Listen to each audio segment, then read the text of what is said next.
안녕하세요. 저는 서울에서 아들 하나 번듯하게 키워내고 이제야 좀 숨을 돌리며 살고 있는 50대 후반 주부입니다. 남편은 아들이 초등학생일 때 사고로 먼저 보냈어요. 그 뒤로 제가 구청 민원실에서 30년 넘게 공무원 생활을 하면서 이 자식 하나만 보고 살았습니다. 민원실이라는 곳이 그렇잖아요. 하루에도 수백 명의 사람을 상대하다 보니 웬만한 사람들은 얼굴만 봐도 저 사람이 무슨 생각을 하는지 지금 하는 말이 진짜인지 가짜인지 대충 감이 옵니다. 그게 제 나름의 자부심이었고 우리 아들 진호도 그런 엄마 밑에서 아무 탈 없이 성실하게 자라줬죠. 아들은 대기업 연구원으로 들어가서 제법 자리도 잡았고 성격도 워낙 묻어내서 속 썩이는 일 한 번 없었습니다. 그런데 그런 아들이 어느 날 저녁에 갑자기 할 말이 있다며 제 앞에 앉더라고요. 평소보다 유난히 들뜬 표정을 보니까 딱 느낌이 왔죠. 아, 드디어 올 것이 왔구나 싶었습니다. 엄마, 저 사실 만나는 사람 있어요. 이제 결혼도 생각하고 싶어서요. 그 말을 듣는데 가슴 한쪽이 뭉클하면서도 묘한 서운함이 들더군요. 그래도 내 자식 귀한 짝 만났다는데 축하해 주는 게 먼저잖아요. 제가 웃으면서 어떤 아가씨냐고 물었더니 아들이 기다렸다는 듯 핸드폰을 꺼내 사진 한 장을 보여줬습니다. 사진 속에는 정말 인형같이 예쁘고 참하게 생긴 아가씨가 환하게 웃고 있었습니다. 이름은 강세희, 나이는 30살이고 외국계 기업에서 디자이너로 일한다고 하더군요. 아버지는 대학교 교수고 어머니는 명문고등학교 교장으로 정년퇴직하셨다고 했습니다. 집안 분위기도 아주 화목하다고 자랑을 늘어놓는데 듣다 보니 이게 참 너무 완벽한 겁니다. 엄마, 세희 진짜 대단해요. 일도 잘하는데 성격은 얼마나 좋으시는지 몰라요. 부모님도 저를 너무 마음에 들어 하시고 나중에 우리 결혼하면 엄마한테도 정말 잘할 거예요. 아들은 신이 나서 세희라는 아가씨의 프로필을 읊어대는데 저는 이상하게 마음 한구석이 서늘해지는 기분이 들었습니다. 제가 30년 동안 민원실에서 별의별 서류와 사람을 다 겪어봤잖아요. 세상에 이렇게 빈틈 하나 없이 완벽한 프로필이 존재할 수 있을까 하는 의구심이 본능적으로 꿈틀거렸습니다. 좋은 대학 나오고 좋은 직장 다니고 부모님 직업까지 저렇게 화려한데 우리 아들 같은 순둥이를 만나서 이렇게 일사천리로 결혼까지 밀어붙인다? 물론 우리 아들이 어디 가서 빠지는 자식은 아니지만 사진 속 그 아가씨의 그 눈빛이 너무나 계산적으로 보였다면 제가 유별난 걸까요? 아들은 세희가 쓴 편지라며 저한테 보여주는데 글씨체부터 단어 선택 하나까지 마치 잘 짜인 대본을 읽는 것 같았습니다. 어머니를 뵙게 될 날이 너무 기다려져요. 진호 씨를 키워주셔서 감사합니다. 같은 말들이 어쩜 그렇게 정석대로 쓰였는지. 그래, 참 예쁘게 생겼네. 우리 아들이 안목이 좋구나. 저는 일단 아들 길을 꺾고 싶지 않아서 칭찬을 해줬습니다. 하지만 속으론 자꾸만 톱니바퀴가 어긋나는 것 같은 기분을 떨칠 수가 없었죠. 너무 매끄럽고 완벽한 건 때로 가공된 것일 때가 많다는 걸 저는 직업적으로 너무나 잘 알고 있었거든요. 진호는 제가 자기 말을 다 믿는 줄 알고 신나서 상견례 날짜를 잡겠다고 서두르는데 그 뒷모습을 보면서 저는 조용히 생각했습니다. 이 아가씨, 내가 직접 눈으로 확인해 보기 전까지는 절대 마음 놓지 못하겠다고 말입니다. 그렇게 제 인생을 통째로 흔들어 놓을 그 여우 같은 예비 며느리와의 첫 만남이 다가오고 있었습니다. 상견례 날, 아들이 예약했다는 강남의 유명한 한정식 집으로 향했습니다. 방에 들어서니 세희와 그 부모라는 사람들이 미리 와서 기다리고 있었습니다. 세희 아버지는 안경을 고쳤으며 인사를 건네는데 풍기는 분위기가 딱 평생 책만 판 교수님 같았습니다. 세희 어머니 역시 은은한 진주 목걸이에 단정한 정장 차림인 게 교장 선생님으로 퇴직했다는 말이 단번에 납득이 갈 만큼 기품이 넘쳤죠. 말씀 많이 들었습니다. 진호가 참 듬직하니 우리 사이가 눈이 높네요. 세희 아버지가 인자하게 웃으며 말을 건넸고 우리 아들은 세상을 다 얻은 표정으로 제 눈치를 살피더군요. 대화는 막힘없이 흘러갔습니다. 교육관이니 집안 내력이니 하는 이야기들이 어쩌면 그렇게 정갈하게 오가는지 남들이 보면 정말 부러워할 만한 사돈지간 같았을 겁니다. 하지만 저는 음식을 입으로 가져가면서도 눈은 계속 그 두 분을 훑고 있었어요. 30년 민원실 짬밥이 어디 가겠어요? 가짜 민원인들이 아무리 서류를 완벽하게 꾸며와도 그 사람의 손끝이나 시선 처리에서 뭔가 어긋나는 건 반드시 티가 나게 마련이거든요. 의문이 들기 시작한 건 세희 아버지가 술잔을 받으려고 손을 뻗었을 때였습니다. 빳빳한 와이셔츠 소매 사이로 드러난 그분의 손등과 손목 연결 부위에 아주 희미하지만 울퉁불퉁한 흉터가 보이더군요. 얼핏 보면 화상 자국 같기도 하겠지만 제 눈은 못 속입니다. 그건 예전에 아주 크게 문신을 새겼다가 레이저로 여러 번 지워낸 자국이었죠. 단순히 멋스러운 문신이 아니라 아주 투박하고 거친 그림이 지나간 자취였습니다. 대학 교수라는 분의 손등에 그런 흔적이 있다니 머릿속에서 경고등이 켜지기 시작했습니다. 한번 눈에 밟히니 세희 어머니의 옷차림도 달리 보였습니다. 그분이 입고 있는 재킷은 한눈에 봐도 몇백만 원은 좋게 넘는 명품이었습니다. 그런데 그분이 가방을 챙기느라 몸을 숙이는 순간 목덜미 안쪽 깃 아래로 하얀 종이 태그가 살짝 삐져나온 걸 봤습니다. 보통 옷을 사면 바로 떼어버리는 그 가격표 말이죠.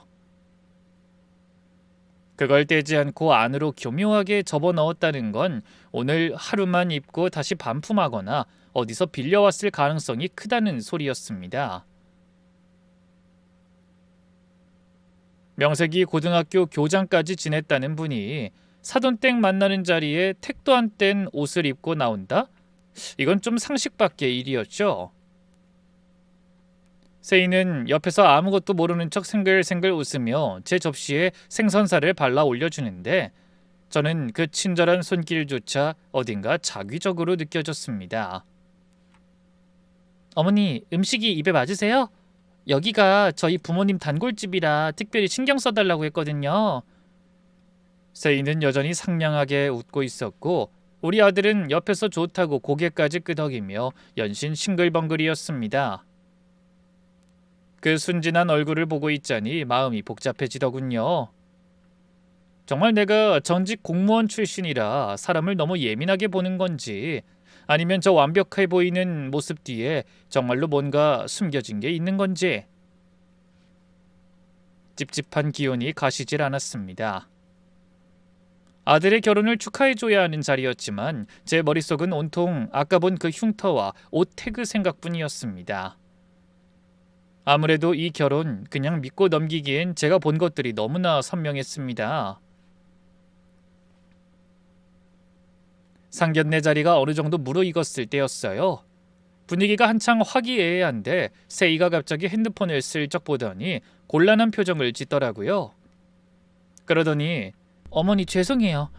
회사에서 급하게 디자인 시안 확인해달라는 연락이 왔어요.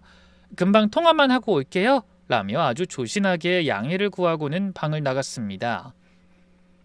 저는 아까 본 그 흉터랑 옷 태그 때문에 속이 계속 울렁거리던 참이었거든요.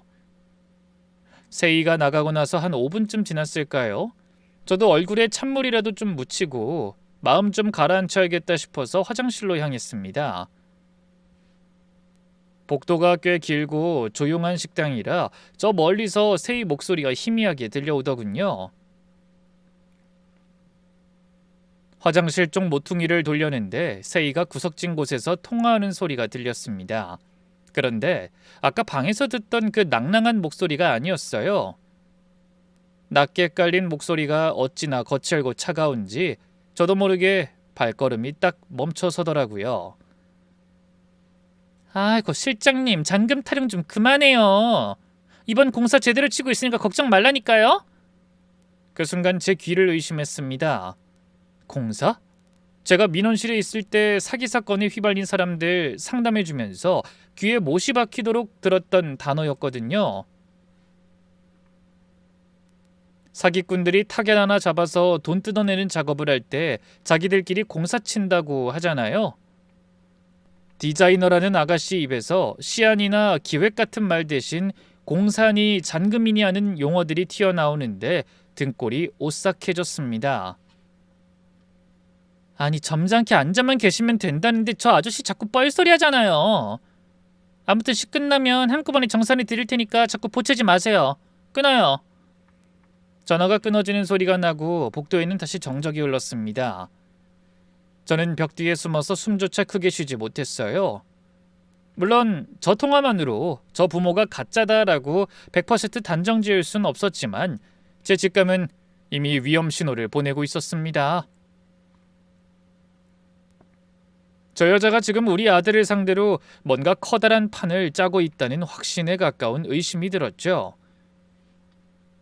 저는 세이가 다시 방으로 들어갈 때까지 꼼짝도 하지 못했습니다.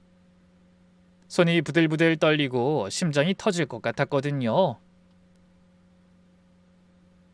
겨우 마음을 추스르고 방으로 돌아가니 세이는 언제 그랬냐는 듯 다시 그 천사 같은 미소를 지으며 제 국그릇에 국물을 떠주기 시작했습니다. 어머니, 화장실은 잘 다녀오셨어요? 통화가 길어져서 죄송해요. 회사 일이 좀 까다로워서요. 라며 생글거리는 그 얼굴을 보는데 정말 기가 차서 대답도 제대로 안 나오더라고요.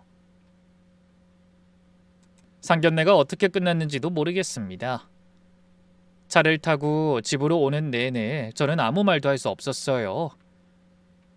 아들은 옆에서 엄마, 세이 부모님도 정말 좋으시죠? 저 진짜 장가 잘 가는 것 같아요. 라며 신나게 떠드는데 그 모습이 너무 불쌍하고 안타까워서 눈물이 날 뻔했습니다. 제가 분명히 들었던 그 찜찜한 통화 내용을 말하면 이 순진한 자식이 믿기나 할까요? 아니, 오히려 제가 예민해서 오해하는 거라고 절 탓할지도 모른다는 생각에 가슴이 답답해졌습니다. 상견례를 마치고 집으로 돌아온 뒤에도 제 가슴은 진정이 되질 않았습니다.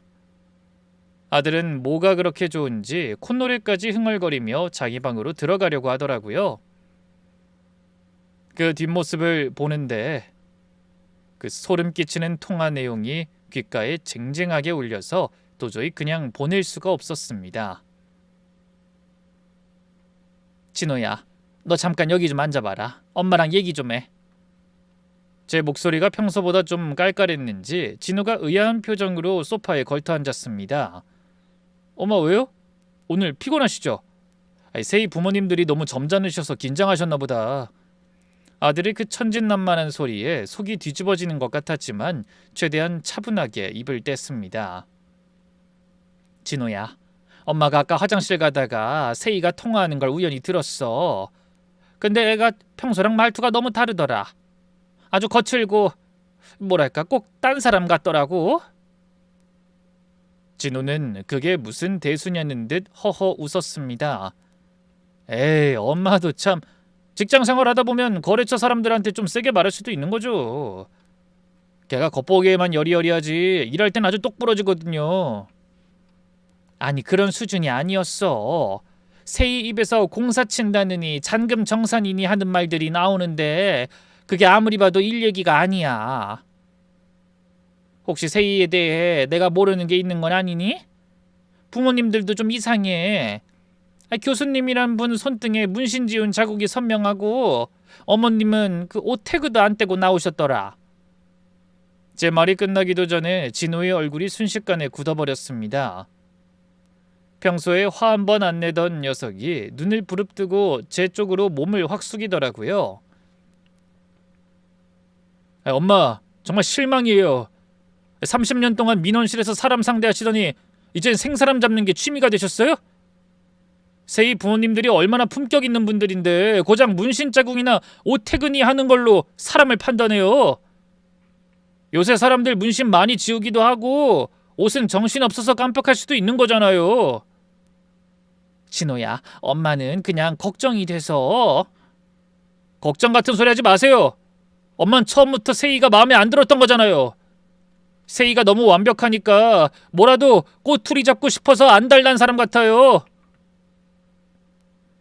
엄마, 세희 그런 애 아니에요. 누구보다 성실하고 착한 애라고요. 진호는 씩씩거리며 자리에서 일어나려 했습니다.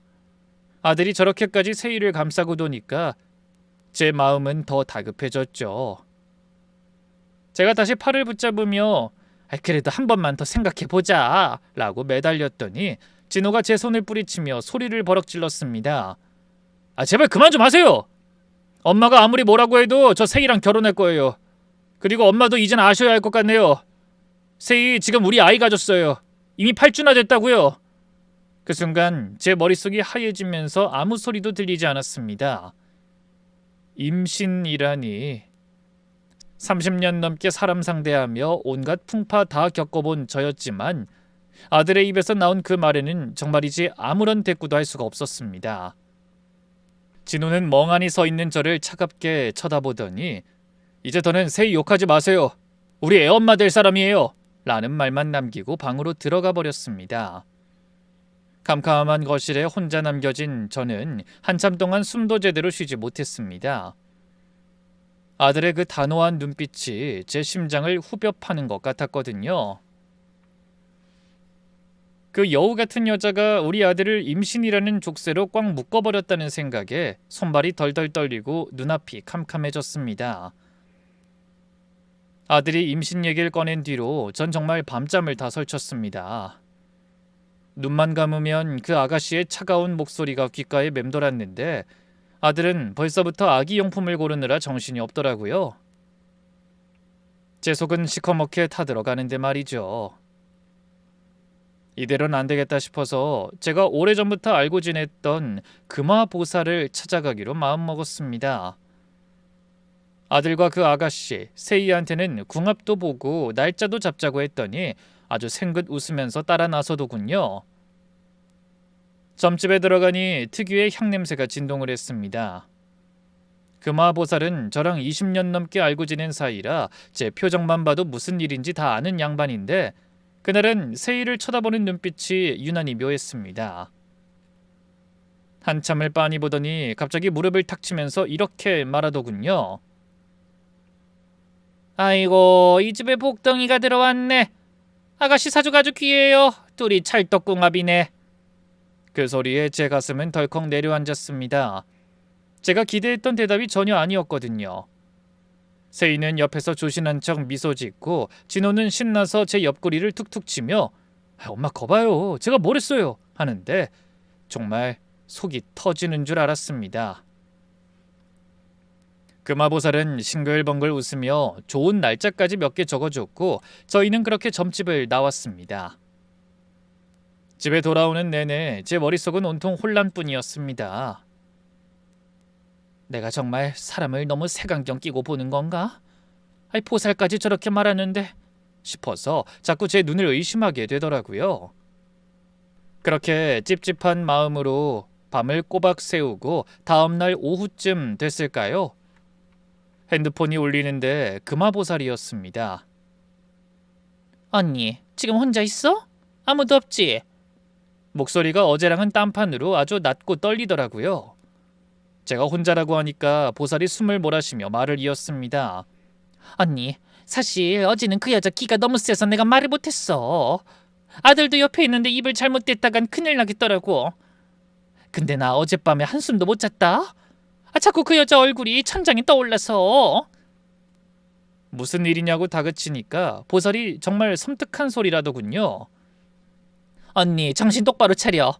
그 여자 이름이 산 사람 이름이 아니야. 송장 이름을 빌려 쓰고 있다고.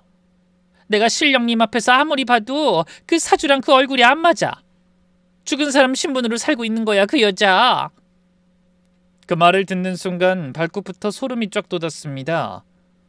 30년 넘게 공직 생활하면서 위조 신분증이니 서류 조작이니 하는 건 수도 없이 봤지만 이렇게 대놓고 남의 인생을 훔쳐 사는 사람이 내 며느리가 되겠다고 들어왔다니 믿기지가 않았습니다.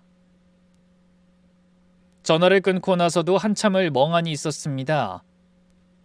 이제야 왜 그렇게 프로필이 완벽했는지, 왜 부모라는 사람들의 차림새가 허술했는지 퍼즐이 맞춰지는 기분이었습니다. 제 아들은 지금 가짜 인생을 사는 여자와 심지어 그 여자의 아이까지 가졌다고 믿고 있는 거잖아요. 심장이 쿵쾅거려서 터질 것 같았지만 여기서 무너지면 안 된다고 입술을 깨물었습니다. 이제는 정말 제가 직접 나서서 그 여자의 실체를 낱낱이 파헤쳐야 할 때였습니다. 무당의 그 섬뜩한 전화를 받고 나니 가슴이 떨려서 집안에 가만히 붙어 있을 수가 없었습니다. 송장 이름을 빌려 쓰고 있다니 이게 대체 무슨 귀신 신나락 까먹는 소린가 싶으면서도 제 집 가면 자꾸만 그 말이 맞다고 소리를 치더라고요. 저는 밤새 머리를 굴린 끝에 다음날 아침 세이를 집 근처 조용한 카페로 불러냈습니다. 전화로 올 때 신분증이랑 인감증명서 사본 좀 챙겨와라 했더니 역시나 이 영악한 아가씨가 카페에 앉자마자 생글생글 웃으면서 눈은 아주 날카롭게 빛내며 묻더군요. 어머니, 근데 아침부터 신분증이랑 인감증명서는 왜 가져오라고 하신 거예요? 무슨 일 있으세요? 커피잔을 만지는 세이의 손길에서 경계심이 딱 느껴졌습니다. 저는 미리 준비한 대로 아주 인자하고 푸근한 시어머니 표정을 지으며 세이의 손을 살포시 잡았습니다. 30년 공직 생활하면서 배운 게 있다면 상대방의 욕심을 건드려야 입이 열리고 손이 움직인다는 거였죠.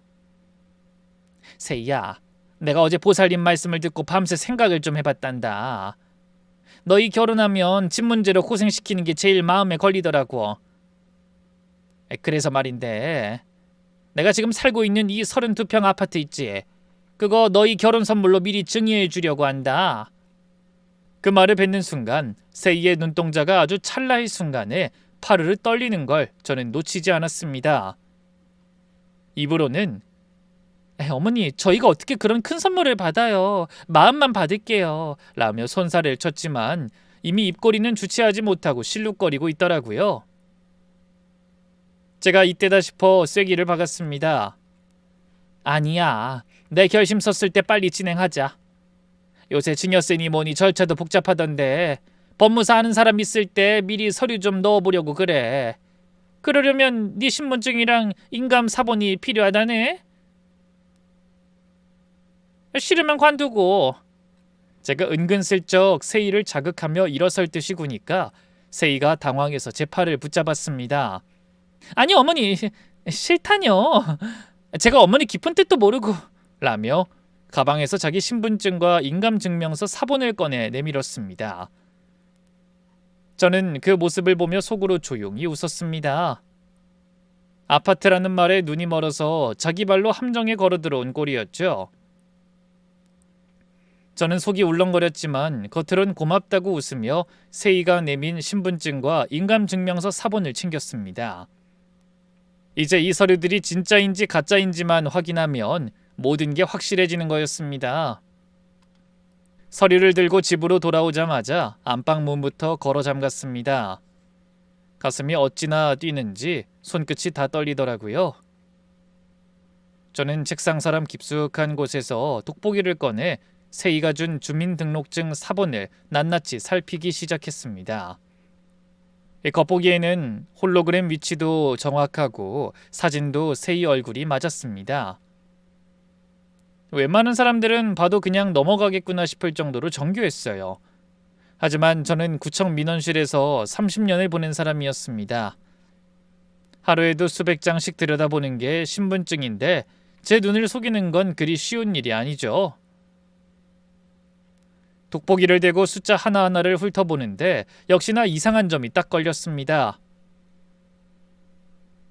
주민등록번호 뒷자리의 숫자가 아주 미세하게 뭉쳐 있더라고요. 국가에서 발행하는 신분증은 일정한 서체와 자간, 즉 글자 사이의 간격이 법적으로 엄격하게 정해져 있습니다.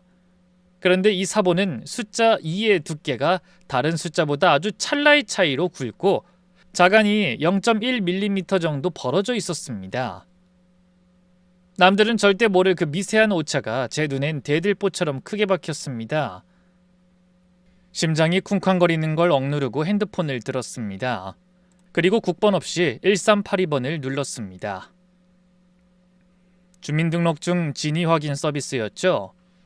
안내 멘트에 따라 세이의 이름과 주민번호, 발급일자를 하나씩 입력했습니다.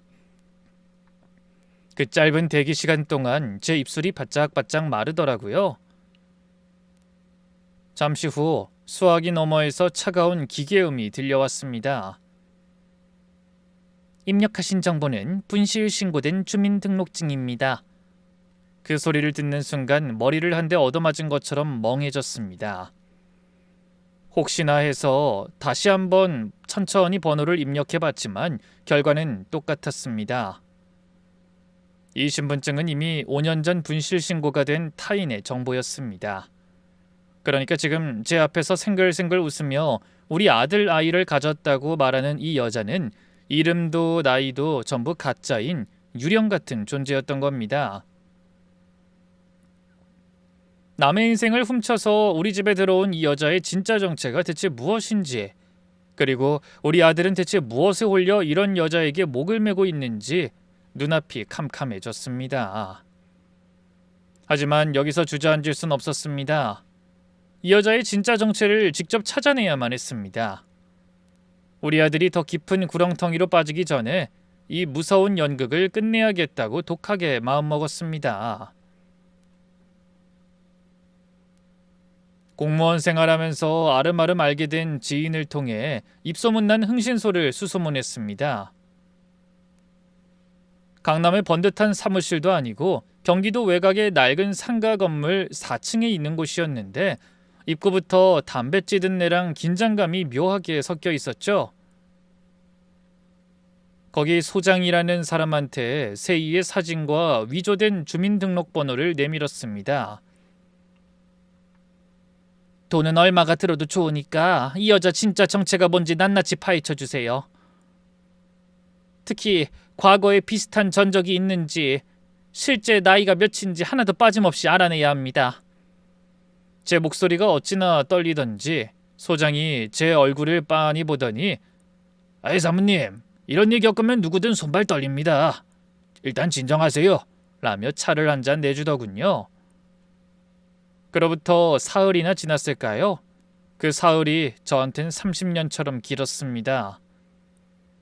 마침내 연락을 받고 달려간 사무실에서 소장이 내민 서류 뭉치를 보는 순간 숨이 턱 막혀서 쓰러지지 않기 위해 의자를 꽉 붙잡고 버텨야 했습니다.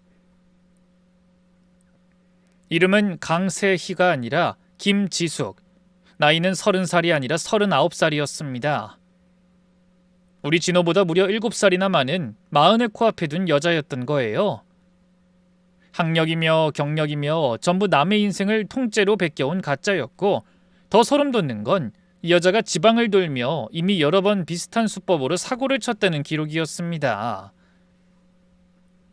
서류 속에는 그동안 거쳐간 가짜 이름들만 대여섯 개가 넘더라고요. 저는 소장이 알아낸 주소 중에서 가장 최근에 큰 피해를 봤다는 집을 찾아가기로 했습니다. 충청도 어느 도시의 연립주택이었는데 녹슨 대문을 밀고 들어가니 한기가 확 끼쳤습니다. 거기서 저는 세희, 아니 김지숙에게 전 재산을 털리고 신용불량자가 된 김지숙 전 남편의 어머니를 만났습니다. 퀭한 눈으로 절 바라보던 그 할머니는 제가 김지숙 사진을 내밀자마자 갑자기 비명을 지르며 제 손을 낚아챘습니다. 이 여자, 이 악마 같은 년, 이년 어디 있는지 아세요? 우리 집안 씨를 말려놓고 도망간 이 죽일 년을 어디서 보셨냐고요? 할머니는 바닥을 치며 통곡하는데 그 울음소리가 어찌나 처절한지 제 가슴이 다 미어지는 것 같았습니다. 그분의 입에서 나온 이야기는 제가 상상했던 것보다 훨씬 더 추악했습니다. 김지숙은 그때도 지금 우리 진호한테 한 것처럼 임신했다는 거짓말로 그 집안을 속였다고 하더군요. 아들이 하나뿐인 그 집도 우리 집처럼 귀하게 키운 자식이라 임신 소리에 눈이 뒤집혀서 앞뒤 안 가리고 결혼을 서둘렀던 겁니다. 그런데 김지숙이 결혼식 당일 양가 친척들이 다 모인 자리에서 이 할머니가 갑옷처럼 물려준 귀한 예물이며 폐물, 그리고 손님들이 낸 축의금 가방까지 통째로 들고 흔적도 없이 사라졌다는 거예요. 나중에 알고 보니 뱃속에 아이는커녕 자궁에 혹이 있어 임신도 어려운 상태였다고 하더군요. 그 집안은 김지숙이 결혼 준비한다며 빌려간 돈과 사채까지 떠안아 지금까지도 지옥 같은 삶을 살고 있다고요. 제발 그년한테 속지 마세요. 그녀는 사람이 아니에요. 임신을 무기 삼아 식장까지만 가면 끝이라고 생각하는 불려시라고요. 우리 아들은 그 충격으로 정신과 약 없이는 잠도 못 자고 폐인이 됐어요. 내 아들 인생 돌려내라고, 이 나쁜 년아! 할머니의 절규 섞인 목소리가 좁은 방 안을 가득 채우는데 저는 그분의 손을 꼭 잡고 같이 울어줄 수밖에 없었습니다. 이게 남의 이야기가 아니라 바로 내 아들 진호에게 닥칠 미래라는 생각에 심장이 덜덜 떨려왔습니다. 그 집을 나오는데 다리에 힘이 풀려 몇 번이나 주저앉을 뻔했습니다. 39살 사기꾼 여자가 32살 순진한 우리 아들을 상대로 똑같은 연극을 반복하고 있다는 사실이 소름 끼치게 무서웠습니다. 저는 차 안에서 핸드폰에 담긴 김지숙의 진짜 기록들을 보고 또 봤습니다. 사진 속에서 웃고 있는 그 가증스러운 얼굴이 이제는 귀신보다 더 무섭게 보였습니다. 아들에게 이 추악한 진실을 어떻게 전해야 할지, 그리고 그 영악한 여자를 어떻게 끌어내야 할지 머릿속이 터질 것 같았습니다. 하지만 독하게 마음 먹어야 했습니다. 내 자식 인생이 걸린 일인데 제가 무너지면 누가 진호를 구하겠어요? 저는 차 핸들을 꽉 쥐고 다시 서울로 향했습니다. 서울로 올라오는 내내 핸들을 잡은 손이 덜덜 떨렸습니다. 저는 흥신소에서 받아온 그 두꺼운 서류 뭉치와 피해자 가족의 절규가 담긴 녹음 파일을 가슴에 꼭 안고 현관문을 열었습니다. 제발 이 증거들을 보면 아들 녀석이 정신을 차려주길, 그 여자의 가면을 알아봐주길 간절히 기도하면서요. 현관문을 열고 들어가니 진호는 거실 소파에 앉아 있었습니다. 핸드폰으로 신혼여행지를 고르고 있는지 입가에 미소를 띠고 있었죠. 저는 숨을 몰아쉬며 거실 테이블 위에 서류 뭉치를 확 내동댕이 쳤습니다. 종이들이 사방으로 흩어지는 소리에 진호가 깜짝 놀라며 고개를 들었죠. 엄마 왜 이래요? 무슨 일인데 이렇게 화가 났어요? 진호야, 너 지금 당장 이 서류들 다 읽어봐. 네가 결혼하겠다는 그 강세희, 본명은 김지숙이고 나이도 39살이야. 여기 봐라. 전 남편 가족들 증언까지 내가 다 받아왔어. 네가 믿고 있는 그 임신, 그것도 예전부터 그 여자가 돈 뜯어낼 때 쓰던 똑같은 수법이란 말이다. 저는 목이 터져라 소리를 질렀습니다. 그런데 아들놈의 반응이 제 예상을 완전히 빗나갔습니다. 서류를 펼쳐보긴커녕 오히려 저를 무슨 전염병 환자 보듯 아주 징그럽고 무서운 사람 취급하며 쳐다보는 겁니다. 엄마, 정말 이렇게까지 하실 줄은 몰랐네요. 세희가 이미 다 말했어요. 예전에 지독한 스토커한테 시달려서 이름까지 바꾸고 숨어 살 수밖에 없었다고. 엄마가 그 아픈 과거를 어떻게든 캐내서 자기를 사기꾼으로 몰아넣을 것 같다고 울면서 고백했다고요. 근데 정말로 사람을 사서 뒷조사까지 하셨어요? 엄마 정말 무서운 사람이네요. 진호의 입에서 나온 말은 제 심장을 대못으로 박는 것 같았습니다. 세희가 이미 한 발 앞서 자기의 범죄 기록을 스토킹 피해로 교묘하게 둔갑시켜 아들을 세뇌해 놓은 거였죠. 제가 아무리 이건 스토킹이 아니라 실제 혼인 빙자 사기 전과다, 이 여자가 네 돈이랑 이 아파트를 노리고 접근한 거다, 라고 소리쳐도 진호는 귀를 막아버렸습니다. 세희가 과거에 얼마나 상처를 받았으며 신분까지 숨기고 살았겠냐고요. 엄마가 사람이라면 그 상처를 보듬어줄 생각은 안 하고 어떻게 이런 가짜 서류까지 만들어와서 사람을 매도해요? 저 이제 엄마랑은 더 이상 대화 안 할 거예요. 아니, 엄마라고 부르기도 싫어요. 진호는 씩씩거리며 자리에서 일어나더니 제 방으로 들어가 버렸습니다. 그리고는 잠시 뒤에 커다란 여행용 가방을 끌고 나왔습니다. 그 모습을 보는 제 심장이 덜컥 내려앉았습니다.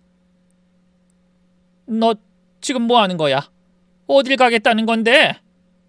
엄마랑 더 있다가는 세희랑 우리 아이까지 잘못되겠어요. 당분간 호텔에 있든지 집을 구하든지 할 테니까 저 찾지 마세요. 연락도 하지 마시고요. 엄마 같은 사람이랑은 연 끊고 사는 게 나을 것 같으니까. 진호는 저를 밀치고 현관문을 향해 걸어갔습니다. 쾅 소리를 내며 닫히는 현관문 소리가 제 가슴에 박혔습니다. 덩그러니 남겨진 거실에서 저는 바닥에 흩어진 서류들을 보며 멍하니 주저앉아 있었습니다. 내 자식 인생을 지옥에서 꺼내주겠다고 온몸이 부서져라 뛰어다녔는데 결과는 자식에게 무서운 사람 소리를 듣고 절연 선언을 당한 거라니. 억장이 무너진다는 말이 무슨 뜻인지 그날 밤 처음으로 뼈저리게 느꼈습니다. 사기꾼년의 거짓말에 눈이 먼 아들이 원망스러우면서도 그 여자의 친밀함에 온몸이 오싹해지는 밤이었습니다. 아들이 짐을 싸서 나간 뒤로 집안은 쥐죽은 듯이 조용해졌습니다. 30년 넘게 자식 하나 보고 살아온 세월이 무색하게 현관문 닫히는 소리가 제 가슴을 도려내는 것 같았죠. 하지만 마냥 울고 있을 수만은 없었습니다.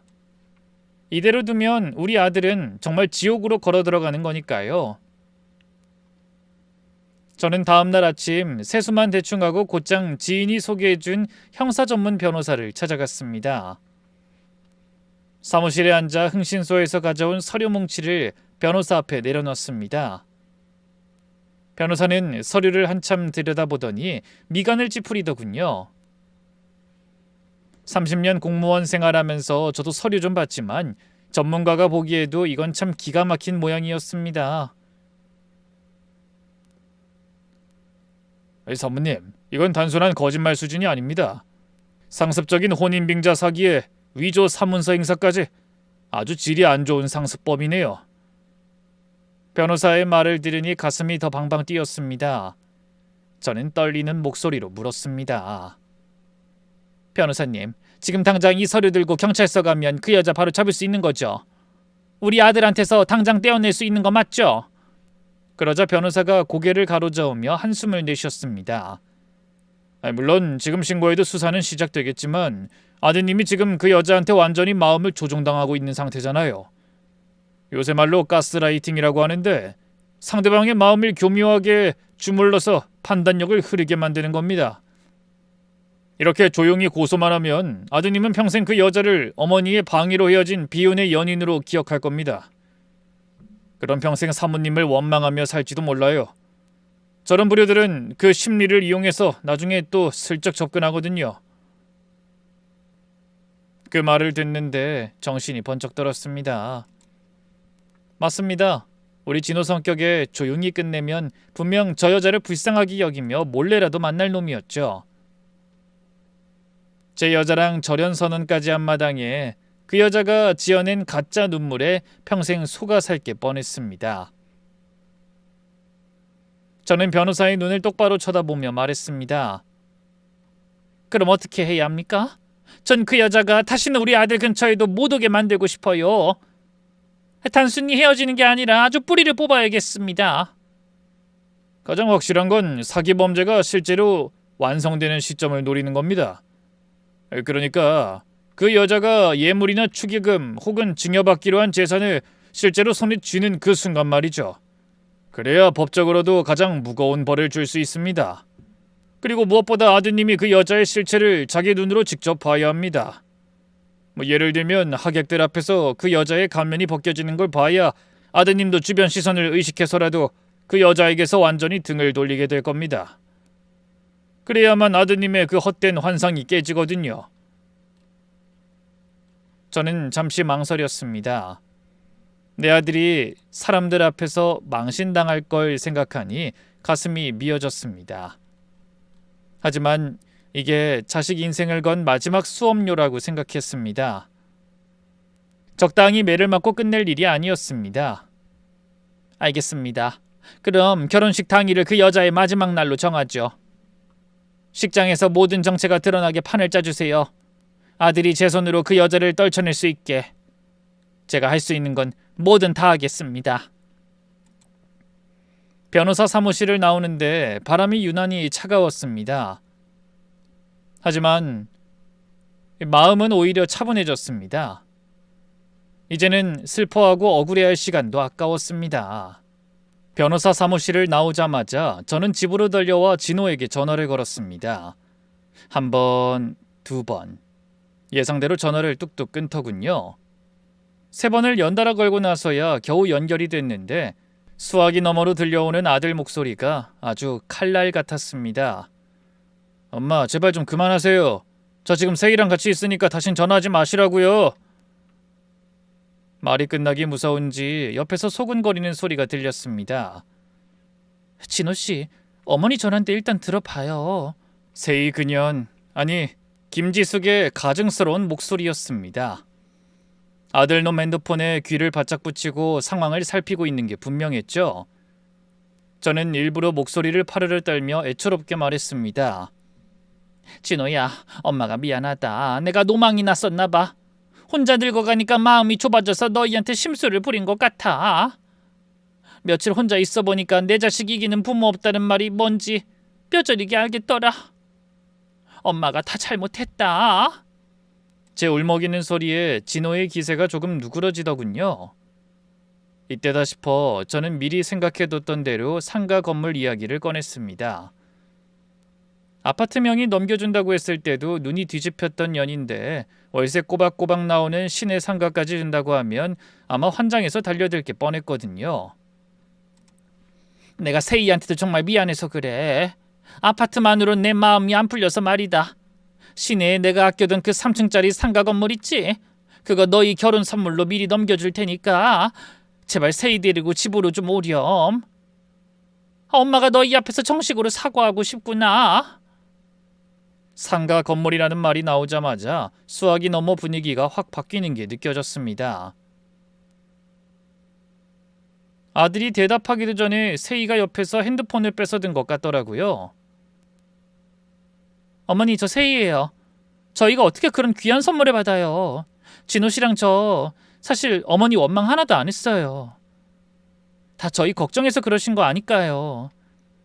조금 전까지 아들 뒤에서 숨죽이고 있던 년이 상가 소리에 득달같이 달려드는 꼴이라니.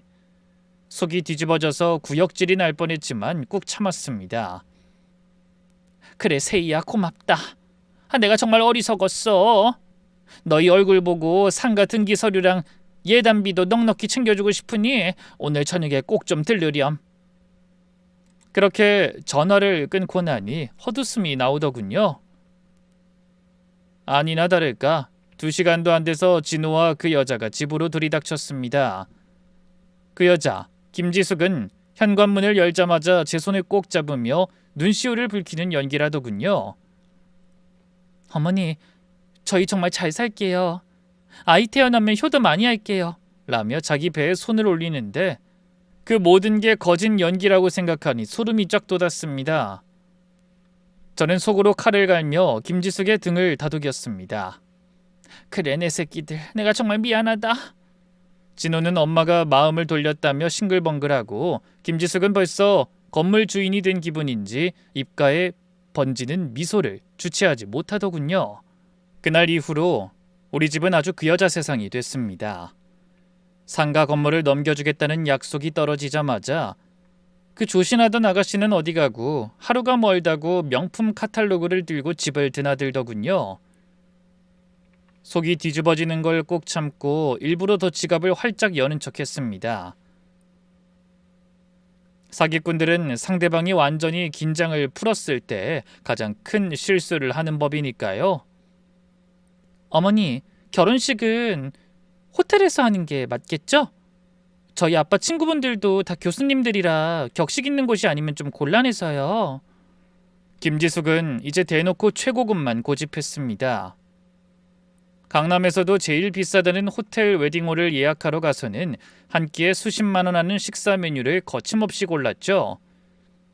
저는 옆에서 허허 웃으며 바람을 잡았습니다. 그래, 내 하나뿐인 며느리인데 최고로 해줘야지. 근데 세희야, 상가 건물 명의 넘기려면 시간이 좀 걸리니까 우선 급한 예식비나 혼수는 진호 명의로 대출 좀 받아서 쓰면 어떻겠니? 건물 넘어가면 바로 갚으면 되잖니. 김지숙의 눈이 번쩍 뜨이더군요. 자기 돈 한 푼 안 쓰고 우리 아들 명의로 거액을 땡겨 쓸 수 있다니 이 사기꾼한테는 이보다 더 좋은 먹잇감이 없었을 겁니다. 김지숙은 기다렸다는 듯이 진호를 부추겨 마이너스 통장까지 싹싹 긁어 대출을 받게 만들었습니다. 그리고는 그 돈 중 상당수를 예단비 명목으로 자기 부모에게 보내야 한다며 현금으로 빼돌리더군요. 물론 저는 그 모든 과정을 조용히 기록하고 있었습니다. 김지숙이 돈을 요구할 때마다 녹음기를 켰고 진호 명의로 대출금이 빠져나가 김지숙의 차명 계좌로 흘러들어가는 정황도 흥신소를 통해 낱낱이 파악했습니다. 돈이 손에 들어오고 건물이 제 것이 될 거라 확신하니 김지숙은 이제 저를 대하는 태도부터 달라졌습니다. 버르장머리 없게 은근슬쩍 반말을 섞기도 하고 제가 하는 말을 무시하기 일쑤였죠. 어머니, 요새 누가 이런 구식 디자인을 써요? 상가 인테리어도 제가 아는 업체 맡길 테니까 어머니 그냥 도장만 찍어주시면 돼요. 괜히 참견하셔서 일 복잡하게 만들지 마시고요. 기가 차서 헛웃음이 나왔지만 저는 화를 내는 대신 더 비굴하게 굽신거렸습니다. 그래, 세희 네 말이 맞다. 내가 뭘 알겠니? 네가 다 알아서 하렴. 제 대답에 김지숙은 비웃듯 콧방귀를 끼며 방으로 들어가더군요. 저를 완전히 발 아래 둔 늙은이 취급하는 그 오만한 태도 덕분에 제 결심은 더욱 단단해졌습니다. 결혼식 날짜는 다가왔고 모든 준비는 끝났습니다. 결혼식 전날 밤 호텔 방 안에는 묘한 긴장감이 감돌았습니다. 저는 식탁 위에 상가 건물 증여 서류라고 적힌 봉투를 일부러 잘 보이게 올려두고는 핸드폰을 들었습니다. 그리고는 김지숙에게 문자를 보냈죠. 세희야, 서류 다 준비됐으니 잠시 방으로 오련. 얼마 안 돼서 문을 두드리는 소리가 들리더군요. 역시 돈 냄새 안 난 기가 막히게 맞는 년이었습니다. 문을 열어주자 김지숙이 들어왔습니다. 그런데 방 안으로 발을 들이자마자 이제껏 겉으로나마 유지해왔던 그 가식적인 미소를 싹 지워버리더군요. 그러더니 소파에 아주 거만하게 다리를 꼬고 앉아 저를 빤히 쳐다봤습니다. 저는 본능적으로 핸드폰 녹음 버튼을 눌러 이불 밑에 숨겼습니다. 불러주셔서 감사해요, 어머니. 안 그래도 서류 때문에 한번 들르려고 했거든요. 그래, 세희야. 여기 네가 그렇게 갖고 싶어하던 상가 서류다. 저는 식탁 위 봉투를 가리켰습니다. 김지숙은 대답도 하기 전에 서류 봉투를 낚아채듯 가져가 내용물을 확인하더군요. 그러더니 아주 싸늘하게 웃으며 봉투를 탁 내려놓습니다. 어머니, 제가 바본 줄 아세요? 이거 증여계약서만 있고 실제 등기 이전 서류는 빠졌잖아요. 내일 예식 끝나자마자 바로 법무사 사무실로 넘길 수 있게 다 준비해 놓으라고 말씀드렸을 텐데요. 세희야, 그게 무슨 말이니? 내일 식 치르고 천천히 해도. 제 말이 끝나기도 전에 김지숙이 제 말을 뚝 잘랐습니다. 아주 날카롭고 오만한 말투였죠. 천천히요? 어머니, 저 이 결혼 어머니가 좋아서 하는 거 아니에요. 진호 씨가 착하긴 하지만 솔직히 그 답답한 성격 받아주는 거 저도 한계가 있거든요. 제가 이 집안에 들어와서 어머니 수발 들며 살 사람으로 보여요? 내일 식 끝나자마자 상가 명의 제 이름으로 확실히 넘기세요. 안 그럼 저 진호 씨 데리고 바로 외국으로 나갈 거예요. 어머니 평생 아들 얼굴 못 보게 해드릴 수도 있다는 소리예요. 협박하는 눈빛이 어찌나 독사 같은지 등골이 오싹했습니다. 이 여자는 제가 아들에게 절연 선언까지 당한 힘없는 노인네라고 확신하고 이제 더는 연기할 필요도 없다고 판단한 겁니다. 제 아들을 볼모로 잡고 대놓고 거래를 제안하는 꼴이었죠. 너 정말 우리 진호를 사랑하긴 하는 거니? 뱃속의 아이는 생각 안 해? 제 물음에 김지숙은 코웃음을 쳤습니다. 사랑요? 어머니, 사랑으로 아파트가 생기고 상가가 생겨요? 진호 씨는 제가 하자는 대로 다 하는 사람이에요. 어머니가 아무리 발버둥 쳐봐야 진호 씨는 제 말 한마디면 어머니랑 인연 끊을 준비가 된 사람이라고요. 아이 걱정은 제가 알아서 할 테니까 어머닌 내일 약속한 서류나 똑바로 챙기세요. 딴소리 하시면 내일 식장에서 무슨 일이 벌어질지 저도 장담 못해요. 그 여자는 경고하듯 저를 빤히 쳐다보더니 그대로 방을 나갔습니다. 쾅하고 닫히는 문소리가 제 가슴을 때리는 것 같았죠. 저는 떨리는 손으로 핸드폰을 꺼냈습니다. 녹음기 안에는 이 여자의 오만한 협박과 아들을 사랑해서가 아니라 오직 돈 때문에 결혼한다는 추악한 진심이 고스란히 담겨 있었습니다. 비록 아들이 이 녹음을 들으면 가슴이 갈기갈기 찢어지겠지만 이게 그 지옥 같은 연극을 끝낼 수 있는 유일한 방법이라는 걸 다시 한번 되새겼습니다. 김지숙, 이게 결국 네 발목을 잡게 될 거다. 저는 녹음 파일을 변호사에게 전송하며 대망의 예식날을 기다렸습니다. 대망의 예식날 아침이 밝았습니다.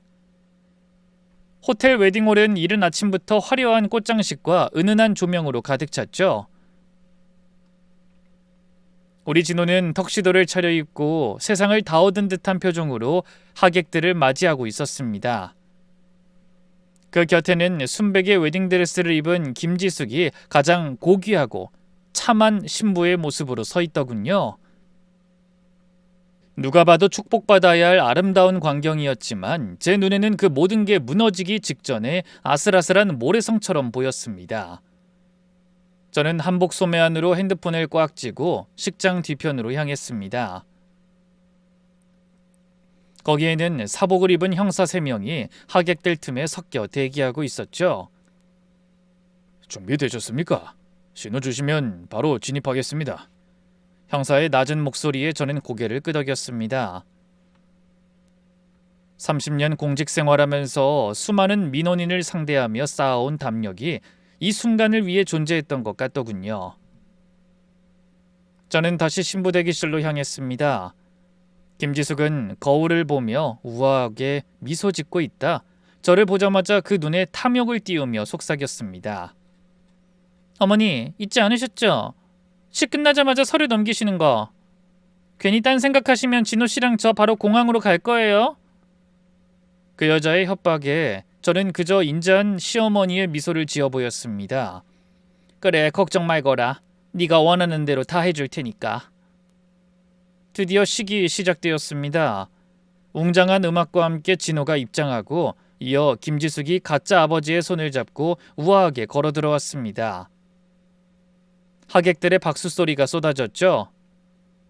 주례사가 이어지고 서로의 사랑을 맹세하는 성혼 선언문 낭독이 시작될 찰나 제가 미리 준비시켜둔 영상 담당 직원에게 신호를 보냈습니다. 순간 식장의 모든 조명이 꺼지고 대형 스크린 화면에 영상이 흘러나왔습니다. 하객들은 축하 영상인 줄 알고 숨을 죽였지만 스크린에서 흘러나온 건 로맨틱한 음악이 아니었습니다. 어젯밤 호텔방에서 녹음했던 김지숙의 그 추악한 육성이 식장 전체에 쩌렁쩌렁하게 울려 퍼졌습니다. 사랑요? 어머니, 사랑으로 아파트가 생기고 상가가 생겨요? 진호 씨는 제가 하자는 대로 다 하는 사람이에요. 어머니가 아무리 발버둥 쳐봐야 진호 씨는 제 말 한마디면 어머니랑 인연 끊을 준비가 된 사람이라고요.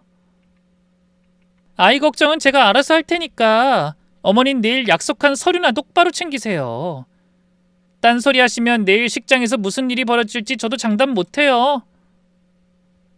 식장은 순식간에 찬물을 끼얹은 듯 조용해졌습니다. 화면에는 이어 김지숙의 진짜 이름과 나이, 그리고 지방에서 사기 행각을 벌였던 전과 기록들이 하나씩 펼쳐졌죠. 진호는 얼어붙은 채 김지숙을 바라봤고 김지숙의 얼굴은 순식간에 핏기가 가시며 하얗게 질렸습니다. 이게 뭐야? 어머니, 이게 대체 무슨 짓이에요? 김지숙이 비명을 지르며 제 쪽을 쳐다봤지만 저는 차갑게 그 여자를 향해 걸어갔습니다. 그리고는 뺨을 단 한 대 아주 매섭게 후려쳤습니다. 김지숙, 네 연극은 여기까지다. 그 말과 동시에 뒤편에 대기하던 형사들이 무대 위로 뛰어 올라왔습니다. 김지숙은 웨딩드레스 자락을 휘날리며 도망치려 했지만 결국 하객들이 지켜보는 한복판에서 수갑이 채워졌죠. 가짜 부모 역할을 했던 노인들도 당황하며 줄줄이 연행되었습니다. 진호는 그 자리에 주저앉아 오열했습니다. 하지만 저는 아들을 일으켜 세우지 않았습니다. 자기가 사랑했던 여자의 실체를 제 눈으로 똑똑히 보고 그 바닥까지 확인해야만 이 지독한 연극에서 벗어날 수 있을 테니까요. 아수라장이 된 식장에는 웅성거림이 가득했습니다. 수갑을 찬 채 끌려나가는 김지숙은 끝까지 가증스러웠죠. 드레스 자락이 밟혀 넘어지면서도 제 쪽을 향해 이 노망난 아줌마야! 내가 가만 안 둘 줄 알아? 라며 악을 써댔습니다. 하객석에 앉아있던 진짜 친척들은 입을 벌린 채 굳어버렸고 김지숙이 데려온 가짜 하객 몇 명은 슬그머니 도망치기 바빴습니다. 저는 바닥에 주저앉아 고개를 들지 못하는 진호를 내려다봤습니다. 턱시도를 입은 아들의 어깨가 사정없이 떨리고 있었죠. 맘 같아서는 당장이라도 그 등을 토닥이며 미안하다고, 다 너를 위해서였다고 말해주고 싶었습니다. 하지만 저는 입술을 깨물며 자리를 지켰습니다. 30년 넘게 공직에서 사람들의 온갖 추태를 봐온 저였지만 내 자식의 심장이 난도질 당하는 걸 지켜보는 것만큼 고통스러운 일은 없더군요. 그래도 이게 끝이 아니라 시작이라는 걸 알기에 독하게 마음을 먹었습니다.